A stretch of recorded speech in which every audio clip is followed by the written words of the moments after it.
Oi! É, esse vídeo talvez fique um pouco maior, porque eu vou tentar juntar o conteúdo da semana passada, que eu estava presa do lado de fora, do aprender, com o conteúdo dessa semana. Eles têm o mesmo tema. Aliás, a gente está falando sobre indústria 4.0, então dá para casar vários assuntos juntos. Vamos falar sobre plataformas digitais como local de trabalho, uberização do trabalho e capitalismo contemporâneo. É uma aula emocionante. Preciso começar dizendo que na segunda década, não, é, na segunda década do século XXI, a gente percebe um crescente de, de alusões às análises de grandes transformações no que diz respeito aos formatos das organizações.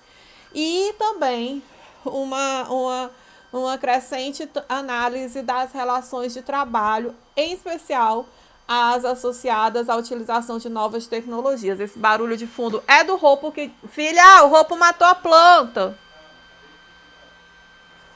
É, das nossas... Blá, blá, blá, blá, blá. Relações de trabalho. E a influência das novas tecnologias nisso.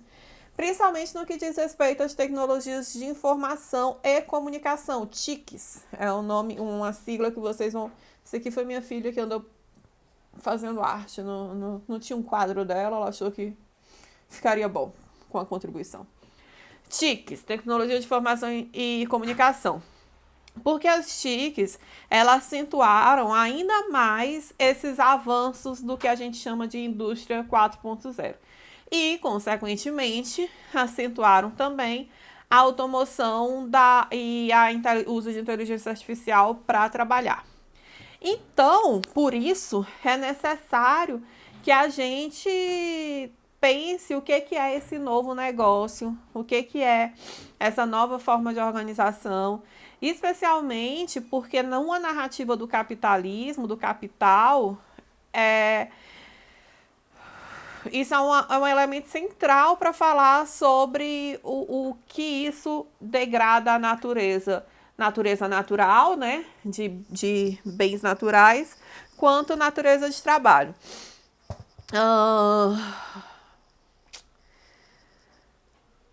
Essa degradação, ela se dá por conta dessa necessidade de busca latente por uma maior eficiência dos objetivos da empresa. Então, ninguém tá nem aí pro quanto isso é. Eu não sabia. Descobri ano passado o quanto o uso de plataformas streams, tipo Spotify, Netflix e parará, são degradadores da natureza. Você acha? Eu tô só ouvindo minha música, eu tô aqui de boa. E isso tem um efeito sobre a natureza muito grande. Mas as pessoas não se importam muito. Então, é preciso falar sobre isso. É... O problema também é que esse novo formato de trabalho crescente que a gente vem conversando, ele nega as pessoas como elemento central do trabalhar, né? Uma vez que acredita-se, a gente é levado a pensar que o elemento central é a tecnologia. Vamos para alguns argumentos desenvolvidos diante disso. Primeiro, as supostas formações de organização do trabalho associada ao uso de novas tecnologias de informação e comunicação e as empresas que se apresentam como plataforma ou os aplicativos são, na verdade, uma estratégia de contratação e gestão do trabalho que mascara o assalariamento presente nas relações que são estabelecidas. Então vamos lá. Acredita-se que esse novo formato de tecnologia, que a gente acredita que à primeira vista é feito para trazer um conforto, uma eficiência, um benefício, na verdade ele é uma estratégia de caso pensado para esmiuçar, para fragilizar a o papel do sujeito assalariado com direitos trabalhistas e sociais. Então, se engana quem pensa que que o cara que criou o Uber porque ele tem um bom coração e ele queria levar possibilidade de locomoção acessível a todos. Não, o cara que criou o Uber, ele queria lucro. E ele queria lucro em cima de menores vínculos trabalhísticos para poder lucrar mais. Esse é o nosso primeiro argumento. O segundo é o seguinte: a recusa da condição de empregador como estratégia de gestão de controle do trabalho é um fenômeno praticado há décadas. Então, não é uma novidade, né? A utilização de TICs, né, das tecnologias de informação e comunicação, como plataformas e aplicativos, elas só potencializam e aprofundam esse processo. Não é novidade esse formato de exploração. Ele só está sendo muito potencializado por conta das novas tecnologias. Isso ocorre tanto quanto o discurso empresarial que propaga uma narrativa de que os trabalhadores seriam, na verdade, seus clientes. Então, qual que é a grande sacada do capital agora? É que o Uber, o profissional do Uber, por exemplo, ou o profissional do iFood, enfim, ele não seria um trabalhador daquela empresa. Ele seria também um cliente da empresa. Muito doido, né?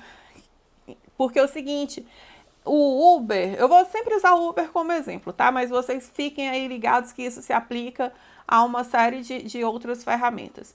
O Uber, ele não é um serviço de contratação de frotas de carro e oferta dessa frota.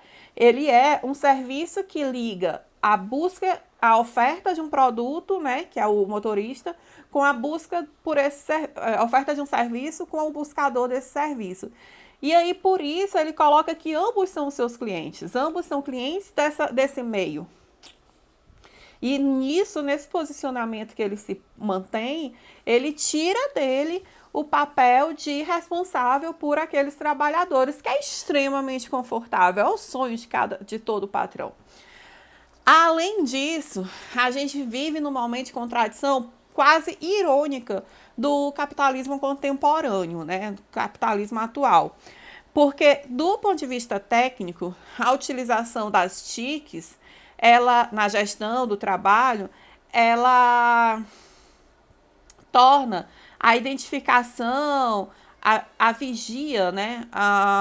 O rigor de observação dos trabalhadores ainda mais intensos, enquanto, na verdade, é propagado um discurso de liberdade.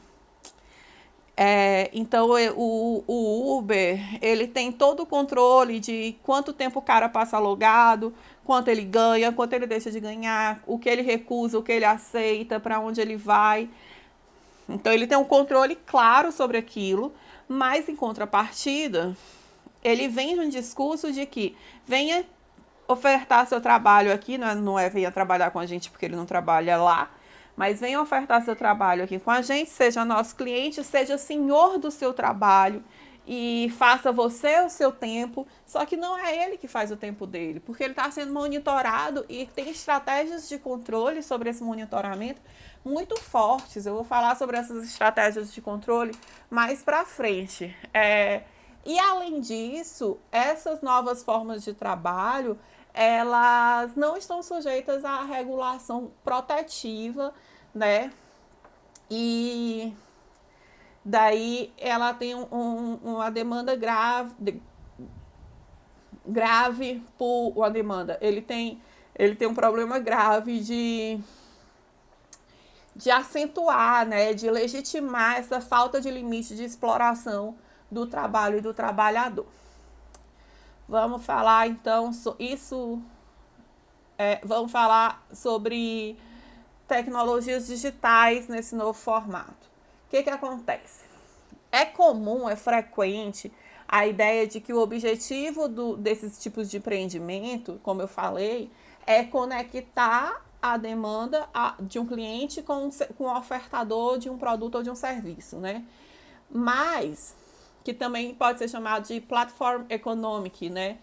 Que é uma mediação, fazer uma intermediação entre serviços, entre ativos e a serem vendidos. Só que aí, partindo desse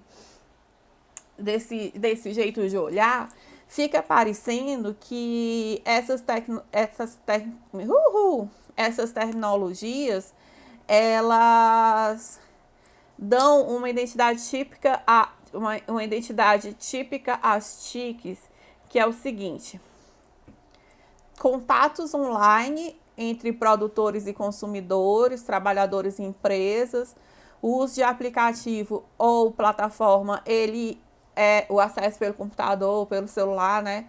Ele é o que faz a mediação de comunicação. Então, existe hoje muito pouco a questão do espaço físico próprio para aquilo. Não, você presta serviço para o Uber, você não tem uma base de apoio, já falamos sobre isso, né? Você não tem uma base de apoio, você não tem um ponto fixo, você não tem um lugar para começar e terminar o seu momento de trabalho, você não tem um lugar para ir para encontrar o seu chefe, você não tem um RH para passar, enfim. Esse contato ele é feito prioritariamente, majoritariamente, por meio das TICs, das próprias TICs. Segundo, uso de dados digitais para a organização e gestão dessas atividades. Antigamente, nos formatos tradicionais de trabalho, a gente tem outras maneiras de monitorar a produtividade, o trabalhar dos seus funcionários. Com esse novo formato de trabalho, essa maneira está muito descaradamente mais fácil e muito mais descaradamente opressora, porque o próprio lugar de trabalho, que é a plataforma digital, também é o lugar de monitoramento, né? E as relações estabelecidas são estabelecidas por demanda. Ou seja, esses arranjos de trabalho, eles são feitos a cada produto. E isso tira, né, a segurança jurídica capaz de garantir a continuidade do vínculo empregatício. Então, você trabalha por corrida, você trabalha por entrega, por texto produzido. E aí, se você não tem um produto para entregar, você não é remunerado. Logo, o seu momento de descanso não é remunerado. Enfim, isso é uma característica dessas tecnologias digitais como um novo formato de trabalho. O que acontece? Quando a gente tem, na verdade, manda um salve para mim no comentário, no fórum, quem nunca tinha parado para pensar sobre a uberização do trabalho e sobre isso como sendo algo problemático. E essa posição, esse perfil acrítico, né, que é predominante, as pessoas elas veem, na verdade, isso como sendo uma coisa boa. Eu perdi meu emprego, mas tá tudo bem, porque graças a Deus, eu tenho a oportunidade de ser um Uber. Mas essa falta de olhar crítico, ela contribui, né, para a transformação desse trabalho. Ela beneficia a falta de regra. Ela beneficia o crescimento desses novos formatos de trabalho, porque eles estão sendo bem vistos, porque eles estão sendo bem aceitos e, pelo contrário, né, estão sendo elogiados. Essa questão que é passada, esmiuçada, enfim, é uma das principais bandeiras, é a questão, e quem mexer com marketing digital ouve muito isso, é a questão do você pode trabalhar sem barreiras físicas, sem limitações geográficas, você pode trabalhar de qualquer lugar que você estiver, independente de sua localização espacial. Além disso, ele te dá a falsa sensação de comunicação com o cliente. Então, você não tem um chefe para ver, não tem, entre várias aspas, porque, como eu falei, o monitoramento, o sistema de monitoramento das TICs, ele é absurdo de cruel e rigoroso, mas enfim, você não tem o dono da Uber, você pega seu cliente Uber, seu passageiro, e você não tem o dono da Uber lá para ver se seu carro tá limpo, se você atendeu direito, se você foi educado, se você tem balinha ou não. Não tem. Mas você tem ali a avaliação do cliente, e você tem ali uma série de questões. E aí entra também um negócio que é muito problemático, porque quando é para o benefício da empresa, ele é capaz de assumir que ele tem esse controle. Então, a Uber, ela se coloca, mais uma vez, reforço, estou usando a Uber como exemplo o tempo inteiro, mas não é só esse tipo, não é só esse formato. A Uber, ela se coloca para o cliente como total controlador. Então, seu cliente fique tranquilo, a gente tá monitorando, a gente sabe quem são os nossos motoristas, a gente está atento a isso, pipipipopopó. Mas quando o motorista morre assassinado, enfim, em situações de trabalho, opa, mas que controle que eu tenho sobre isso? Ah, velho, é uma falácia gigantesca e só não vê quem não quer, não é? Mas vambora. Como tem essa inexistência do compromisso formal de continuidade de contratação do serviço, a empresa ela tem sempre o argumento com o trabalhador de que ele só recebe... Não, ela tem o argumento do trabalhador que ele pode trabalhar quando ele quiser e de onde ele quiser e que isso é bom. Mas isso não é bom, porque tira dele um monte de direitos que a gente demorou uma cacetada de esforço para se valer deles. Tá errado.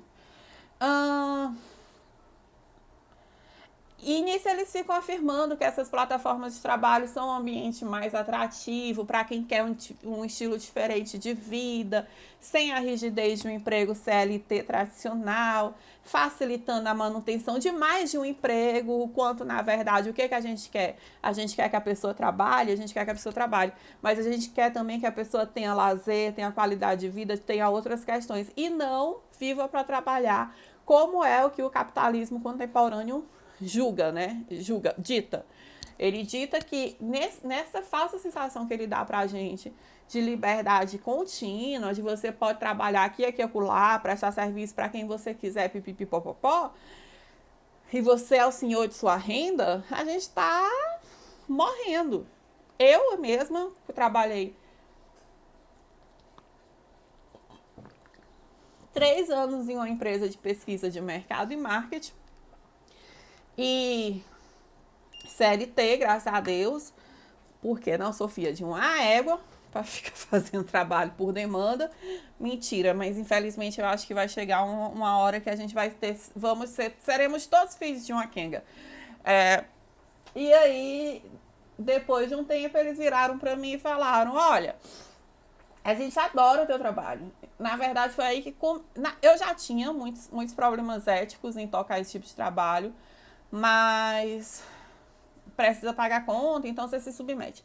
Mas até que eles chegaram e falaram: olha, a gente adora o teu trabalho, a gente é louco pelo seu trabalho, por você aqui na empresa, a gente tem um carinho enorme, mas a nova moda, a inclinação do mercado, e aí todo esse blá blá blá de que essa é a grande... Foi quando eu voltei para a sala de aula. Todo esse blá blá... Na verdade, eu já queria voltar para a sala de aula há algum tempo, né? Sentia muita falta desse contato com alunos, que não tenho no momento porque estamos na pandemia, mas me manda um e-mail carinhoso. A nova moda, o novo formato de trabalho, a gente vai se modernizar, a gente espera que você continue junto com a gente, mas vamos trabalhar por demanda. Eu falei, não. Por que não? Porque não é interessante, mas eles vendem como sendo uma questão muito grande, uma questão muito interessante, muito lucrativa, enfim. Só que, na verdade, o que acontece? Quanto mais intenso isso, mais ele vai... O próprio trabalhador é responsabilizado pelo seu sucesso ou pelo seu fracasso. Se você não está lucrando no Uber, é porque você não está aproveitando as oportunidades. É porque você não está sabendo trabalhar. Além disso, ele vende também, como sendo uma grande vantagem, a democratização dos meios de produção, né? Olha, aqui qualquer um pode fazer o seu dinheiro. Basta você ter um computador, basta você ter um celular, basta você ter um carro, basta até mesmo você ter só uma bicicleta. E se você nem tiver a bicicleta, você usa a bicicleta lá do Itaú, né? Do Itaú enfim, ele dá essa sensação de democratização dos meios de produção. Mas, na verdade, o que está acontecendo? Ele está aumentando a responsabilização do trabalhador pelo sucesso, pelo desempenho dele, e está se eximindo de responsabilidades, né? Inclusive, alguns autores, eles defendem e justificam a instabilidade e essa intermitência, se hora sim, hora não, hora sim, hora não, que existe em nome dessa flexibilização. Eles falam que isso não é uma estratégia recente para invisibilizar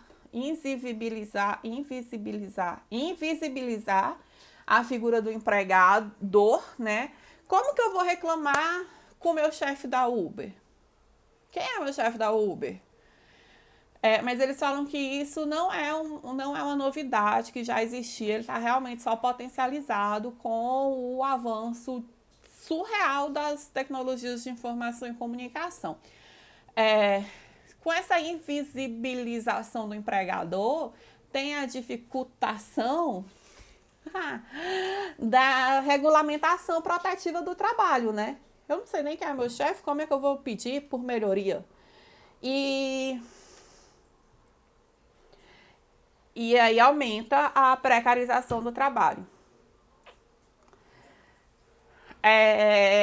Que mais? Dentro dessa, existe nesse ciclo de lógica de exploração das plataformas digitais, as corporações, as organizações, elas usam como argumento que, como eu falei, elas não, o Uber não é uma empresa que contrata motoristas e vende um serviço de motorista. Ele se exime de se colocar assim. O que o Uber é? O Uber, ele é uma tecnologia digital que faz uma intermediação de atividade, na qual os trabalhadores oferecem um serviço de forma autônoma, suave. O Uber não tem que se responsabilizar pelo funcionário, porque aquele funcionário não é um funcionário dele, na verdade ele é um cliente dele. E aí ele converte a força de trabalho em cliente. O motorista não é um funcionário do Uber. Que louco, mas não é ele que dá dinheiro. Mas o motorista, ele não é uma força de trabalho do Uber. Na verdade, ele é colocado como sendo cliente. E isso elimina, teoricamente, né? Elimina a subordinação. Porque eles alegam a liberdade de trabalhar quando, onde, como, né? Peraí. Ui, sua bunda ficou. Meu Deus do céu, quase matei você, meu amor. Alegando. Uberização. Deixa eu voltar aqui pro meu roteiro mental.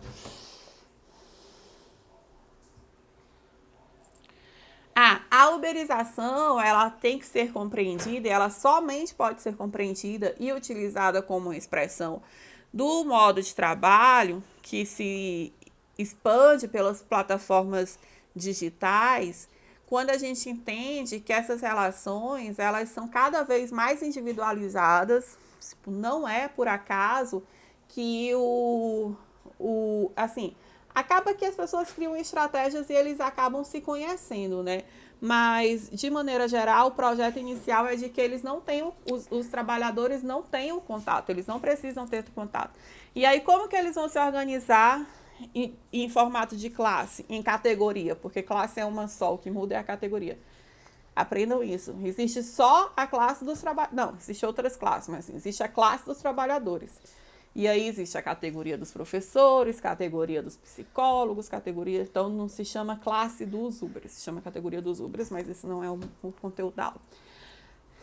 E tá. Então, essa individualização e invisibilização é um projeto. É um modo para melhor funcionamento dessa estrutura exploradora. A expoliação do trabalho, quando a gente transfere os custos para o trabalhador, É muito característico desse formato Uber. O Uber, ele não tem que pagar um carro, ele não tem que pagar sequer a manutenção do carro, a multa do carro, a gasolina do carro. Isso, ele lucra redondo, mas ele não tem custo com isso. O custo disso vai para o trabalhador.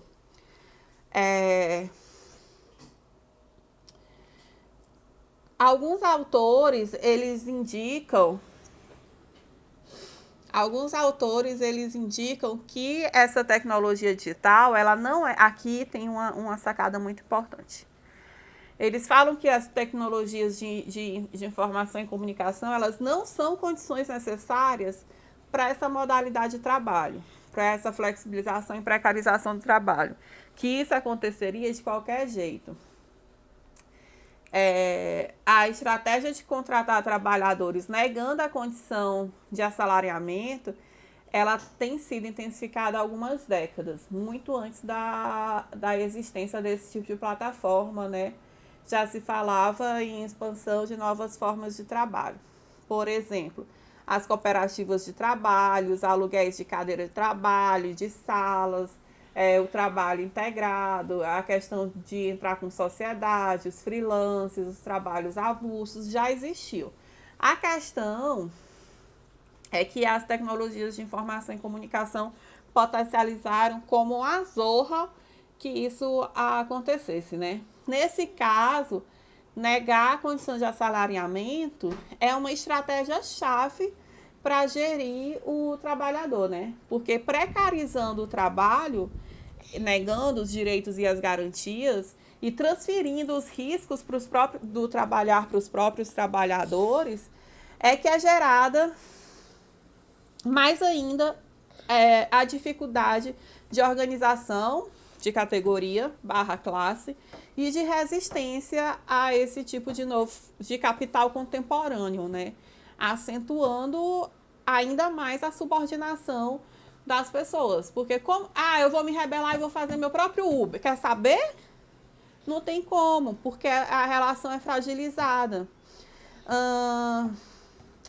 Dentro desse rótulo de trabalho autônomo que é vendido, né? A grande propaganda é a negação da relação de trabalho, porque a pessoa ela é autônoma, com o contrato por tarefa. Os trabalhadores, além de não terem salário, renda ou jornada de trabalho garantida, eles não gozam de nenhum direito, mesmo quando conseguem um serviço. Então, mesmo que aconteça alguma coisa trabalhando, ele tem que entrar na justiça, cruzar dedinho para que ele tenha algum tipo de ressarcimento. Isso já existia, beleza, é o que eu disse. O que tem de novidade, por conta das TICs, né, é que além da possibilidade de potencializar esse formato de trabalho, dos lucros da organização e um aumento da extração da mais-valia, é a capacidade, o que é de novo mesmo, não é esse formato de trabalho. O que há de novo é a capacidade de permitir que as empresas utilizem as ferramentas de trabalho como instrumento sofisticadíssimo de controle da força de trabalho. O registro de tempo de trabalho, realização de cada tarefa, a velocidade com que a tarefa é feita, o local que ele está, os movimentos realizados, mensuração das avaliações, enfim, tudo isso isso sim é novo. Isso sim é algo que veio com as TICs. Essa exploração de trabalho, ela já existe em outros formatos, ela só foi potencializada. Então, essa ideia de flexibilidade, liberdade, ela propagada, né, pelas empresas, ela é, na verdade, uma transferência deliberada, de caso pensado, dos riscos do trabalhar e dos prejuízos do trabalhar para o trabalhador, para aumentar o controle do trabalho. Porque essa liberdade significa a ausência de responsabilidade da organização, incrementando, né, esses formatos, essa conversão de responsabilidade do trabalhador. Em contradição desse discurso de liberdade, eu vou colocar no Aprender um artigo muito legal que eu achei de 2019, eu vou falar o ano passado, de 2019, muito bom, que ele tem vários dados de hora trabalhada. Deixa eu achar ele aqui. Só um minutinho. Mas eles falam coisas do tipo, um Uber, ele precisa trabalhar... Cadê? No Brasil... Desculpe, tô procurando informação. Ó, 9 horas e 24 minutos por dia, todos os dias, para ganhar R$ 936 por mês de lucro. Tudo nesse artigo que eu vou colocar para vocês, do Rodrigo Bombanati. Se ele cumprir, se o Uber, foi feito com Uber, né? Foi feito com Uber. Se ele cumprir, não, foi feito com Uber não, eu tô mentindo. Não sei com quem foi feito. Foi feito com Uber, sim. Se ele cumprir uma jornada legal de 44 horas de trabalho, como um trabalhador CLT, ele vai ganhar por mês R$ 762,66. Em São Paulo. Em Salvador, ele ganha um pouquinho mais, R$ 780. Tudo nesse artigo que eu vou colocar aí no Aprender para vocês, quem tiver curiosidade, quiser acompanhar. Mas aí, eu trago notícias, já mastiguei alguns artigos para vocês e trouxe alguns tópicos, assim, que mostram a contradição desse discurso de liberdade que as plataformas e os aplicativos utilizam, né? Como meio de sedução, de explicitação. E aí eu vou trazer 11 argumentos que eu encontrei em artigos que foram apurados. Esses dados eles foram apurados com base em termos de uso, em autos de infrações, em processos judiciais e também alguns por entrevistas com os trabalhadores. E aí eu consegui juntar 11 argumentos contra esse formato de trabalho. Argumento número 1. Eles determinam quem pode trabalhar. O fato da plataforma e o aplicativo colocar nível variado de exigência para admissão... Você está com sono, meu amor? De exigência para admissão não muda a realidade que a decisão de quem vai trabalhar lá, ela é tomada por conveniência, seguindo os interesses daquela organização. Então, que diabo de empresa é essa que, na verdade, ela fala que o motorista é um cliente dela, né? Pelo nosso regimento, a pessoa não pode escolher seu cliente. Se a pessoa diz que quer ser seu cliente, você tem que aceitá-la como seu cliente, pela nossa legislação. Mas como que isso é verdade, se na verdade... Como que ele é cliente, o motorista, se na verdade ele tem uma série de critérios para ser aceito como motorista? Esse é o argumento 1. 2. É delimitado o que tem que ser feito. Ele é uma entrega, o deslocamento, é uma tradução, é uma limpeza, tem aplicativo para limpeza, né? Uma babá, tem aplicativo babá. Sabia que tem o Tinder da babá, inclusive? Já andei por lá conhecendo.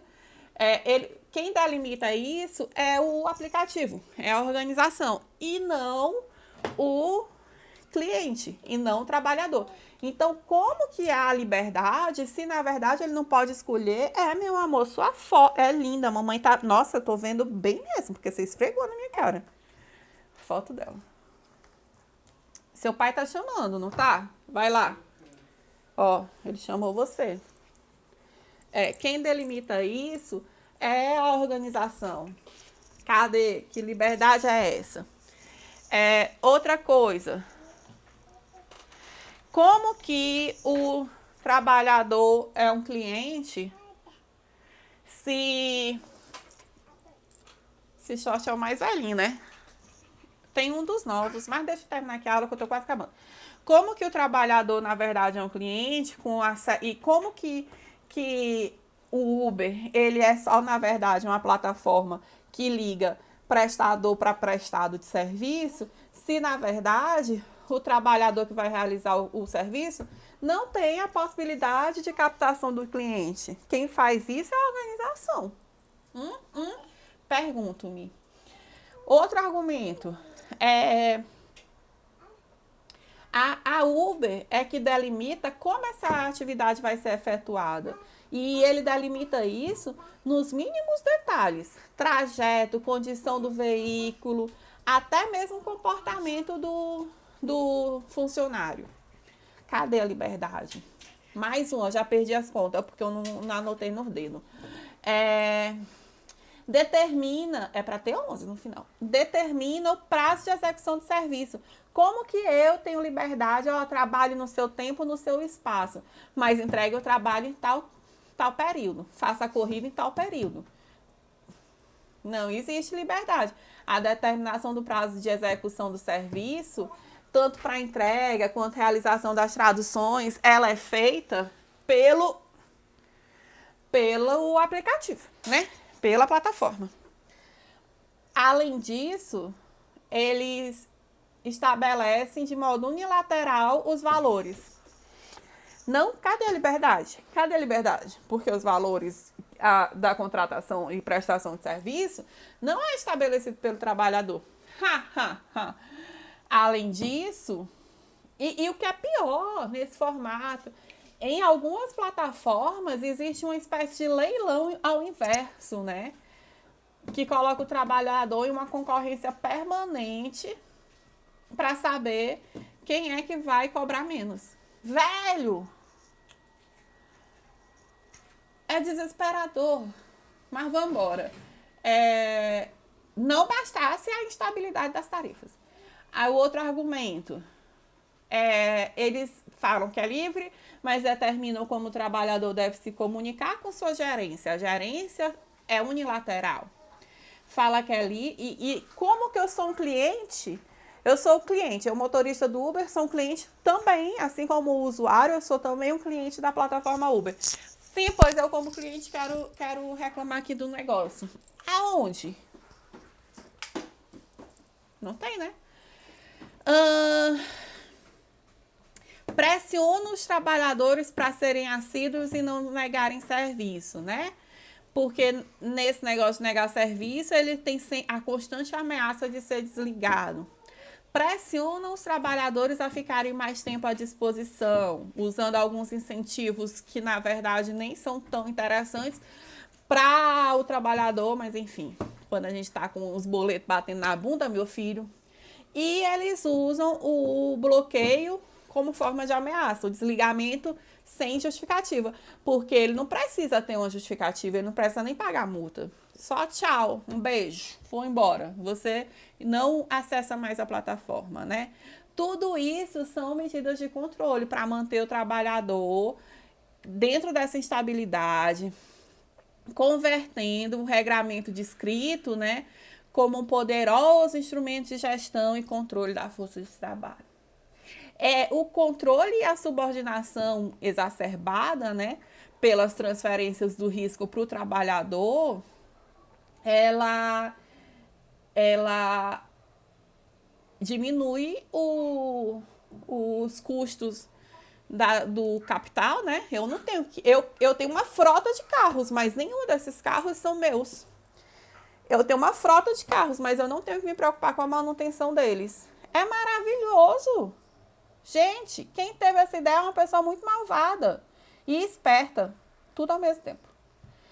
E aí, desse modo, né, as empresas, levantando essa bandeira de flexibilização, essa flexibilização aparente, né, os trabalhadores eles são obrigados a trabalharem mais para garantir a sobrevivência deles, a manutenção do próprio instrumento de trabalho. Então, eu tenho que trabalhar para pagar minhas contas, para, se tudo correr bem, eu ter o mínimo de lazer, mas eu tenho que trabalhar também para pagar o meu instrumento de trabalho. Se eu fosse um Uber de uma frota de carro e o meu carro pertencesse a uma organização específica, a organização específica é quem ia cuidar da manutenção daquele carro. Poucas vezes na história mundial o trabalho foi tão estritamente controlado enquanto escondido, né, atrás de um discurso apologético. Como é que se fala apologético sem ser uma alumina? Mas assim, um discurso lavador cerebralmente que não para de ser propagado à benesse do trabalho autônomo, livre e empreendedor. Sob a bandeira do trabalho autônomo, livre e empreendedor. Mas é possível criar mecanismos de proteção? Existe saída? Vamos falar sobre isso nos próximos capítulos. Me sigam para mais tutoriais.